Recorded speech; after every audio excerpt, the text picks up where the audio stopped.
Bridal Craft, The Wedding Mall, Pan Bazaar, Tirur. Body നമ്മൾ ആദ്യം identify ചെയ്തിരുന്നില്ല, ആരാണെന്നുള്ളത് മനസ്സിലായിരുന്നില്ല, ഏത് ഭാഗത്തുള്ള ആളാണെന്നുള്ളത് പ്രദേശവാസികൾക്കും. കാരണം ബോഡിയുടെ ഫേസ് മണലിൽ താഴ്ന്നു കിടക്കുകയാണ്. അപ്പോൾ നമ്മൾ ഫോറൻസിക് ടീമൊക്കെ വരാൻ വേണ്ടിയിട്ട്, ഫിംഗർ പ്രിൻറ്റും എല്ലാ ടീമും വരാൻ വേണ്ടിയിട്ടാണ് നമ്മൾ വെയിറ്റ് ചെയ്തത്. അപ്പോൾ അവർ വന്നതിന് ശേഷം ബോഡി നമ്മൾ മലർത്തി കിടത്തിയപ്പോഴാണ് ഈ പരിസരത്തുള്ള ഒരു സഹോദരി തന്നെയാണെന്നുള്ളത് മനസ്സിലായത്.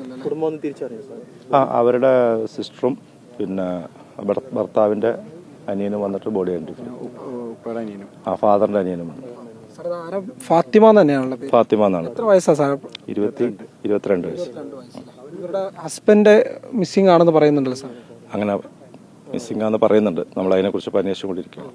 ദുരൂഹത ഉണ്ടോ?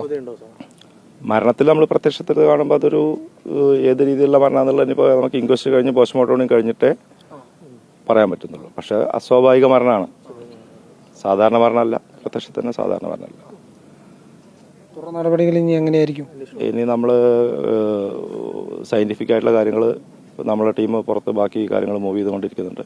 പിന്നെ പോസ്റ്റ്മോർട്ടം, ഫോറൻസിക്കിൻ്റെ ജോയിൻ്റ് ആയിട്ടുള്ള ഒപ്പീനിയനൊക്കെ അതിനനുസരിച്ചിട്ട് ബാക്കി നടക്കും. കേസ് എടുത്തിട്ടുണ്ടല്ലോ സാർ? കേസ് രജിസ്റ്റർ ചെയ്ത് കാലത്ത് തന്നെ കേസ് രജിസ്റ്റർ ചെയ്ത് എല്ലാ കാര്യങ്ങളും സയൻറ്റിഫിക് ആയിട്ടുള്ള ശാസ്ത്രീയമായിട്ടുള്ള എല്ലാ സംഗതികളും ഓൾറെഡി നമ്മൾ FIR ഇട്ട് കഴിഞ്ഞ ഉടനെ തന്നെ ആ കാര്യങ്ങൾ സ്റ്റാർട്ട് ചെയ്തിട്ടുണ്ട്. ഇൻവെസ്റ്റിഗേഷൻ സ്റ്റാർട്ട് ചെയ്തിട്ട് വേറൊരു പാരലായിട്ടൊരു ടീം നോക്കിക്കൊണ്ടിരിക്കുന്നുണ്ട്. ഹസ്ബൻഡിനെ കുറിച്ച് എന്തെങ്കിലും സൂചനകളോ കാര്യങ്ങളോ എന്തെങ്കിലും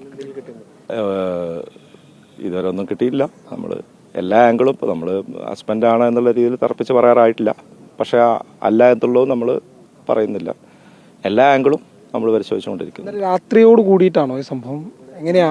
രാത്രി 10 മണിക്ക് ഈ സഹോദരിനെ അവിടെ കണ്ടു എന്നുള്ള ചില സാക്ഷികൾ പറയുന്നുണ്ട്. അവരെയും ഒറ്റയ്ക്കാണോ കണ്ടത്? അല്ല, അവരെ കൂടെ ഒരാളുണ്ടായിരുന്നു. ആ ആള് ഭർത്താവാണോ എന്നുള്ളത് ഞങ്ങൾ അത് പരിശോധിച്ചുകൊണ്ടിരിക്കുകയാണ്, അത് കൺഫേം ചെയ്തുകൊണ്ടിരിക്കുകയാണ്. ആവാൻ സാധ്യതയുണ്ട്. എന്റെ വിവാഹം എനിക്കൊപ്പം ഫാമിലി കണ്ട സ്വപ്നം. എന്റെ ഇഷ്ടങ്ങൾ എന്റെ ഫാമിലിക്ക് അറിയാം. Family wedding centre.